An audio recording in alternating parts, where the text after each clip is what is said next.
Especially here on the city's north side. This is a neighborhood where Swedish tradition is found on virtually every corner, and yet it represents the diversity that makes Chicago so great. Our destination? Andersonville. Within minutes of arriving at this north side community, you know you're visiting a place where people take pride in their homes, their families, and their roots. When I grew up, it was a great place to live, and then I think there were some times, periods when my parents still lived here, and I would have liked it if they moved. But now, the property values are way up, and it's a great place to live now. There's a real small-town feel to this big city neighborhood known as Andersonville. Our tour guide is Joyce Dunn, a greeter for the Chicago Office of Tourism's Chicago Greeter Program. So Joyce, what makes Andersonville such a great destination? Oh, gee, right off the track, I would say it's the multicultural aspect of the whole thing. You just walk along the streets and you see stores and shops and restaurants from every nation under the sun. That's primarily the surface of it. But when you get underneath, you really look for that Swedish element, which was the origin of this neighborhood. The neighborhood dates back to the 1800s when immigrant Swedish farmers began moving north into what was at the time a suburb of Chicago. That rich Andersonville history is preserved at the Edgewater Historical Society and Museum. Now, Andersonville is essentially part of Edgewater, a larger community, correct? Correct. And Andersonville is one of the communities in Edgewater, and we serve the Andersonville community. And the heart of that community is what? I would say the heart of the Andersonville community is Clark Street. To walk along Clark Street is to walk down one of Chicago's most historic thoroughfares. Clark Street began as an Indian trail, and later on it became part of Green Bay Road, which goes all the way up to Green Bay, Wisconsin.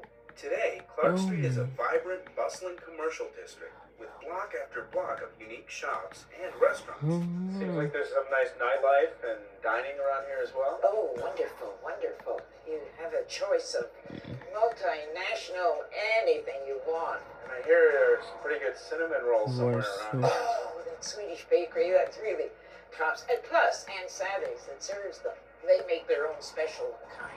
And right next door to Ann Sather's, nourishment for the mind at the Swedish American Museum Center.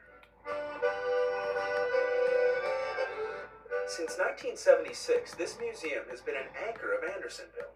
Its permanent exhibit, The Dream of America, highlights the contributions of Swedes to our city. The Swedes who came here got involved in the building industry, or the building business.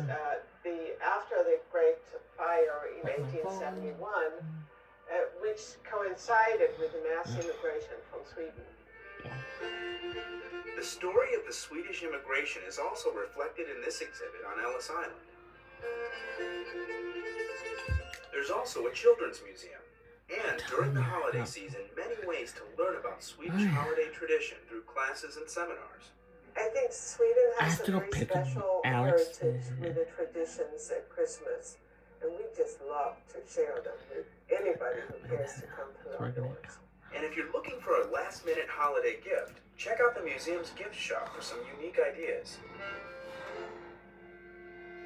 Right across the street from the museum, you'll find Simon's. So, tell us about this awesome bar. Well, this is a very special place for the neighborhood of Andersonville. It's called Simon's Tavern. It was founded by an immigrant from Småland, Sweden named Simon Lundberg. And this is Simon in the portrait up here. Simon Lundberg's family sold the bar in the 1990s to Scott Martin, a longtime neighborhood resident who is committed to preserving the bar's unusual and historic charm. And before it was a bar, Simon ran an underground drinking club in the basement, a speakeasy during Prohibition. This is the NN Club. It's members only. This was the room, and there was only 4 tables down here where the guys would sit and they had a box of whiskey bottles, and then they'd sit at 4 different tables, and that was it. When the bar legally opened in 1934, Simon ran it, always with the people of this community in mind. It was around that time that the French ocean liner, the Normandy, was every traveler's fantasy. there was such hoopla, and nobody, of course, in this neighborhood could afford to go on the Normandy. Simon thought he'd try to build a bar that would have the feel of one on the Normandy. So that's why you see the portholes in the back bar, and all the woodwork is rounded, curved, giving it nautical feel. Patrons still enjoy the neighborhood bar feel at Simon's. The holiday season is a great time to stop by Simon's for a trip down memory lane.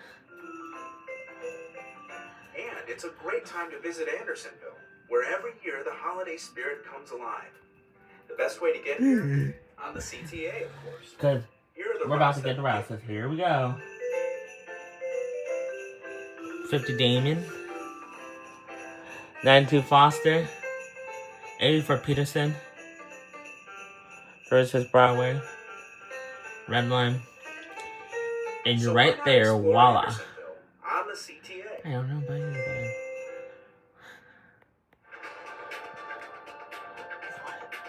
I can't wait for Twilight. You are Neil Ryland.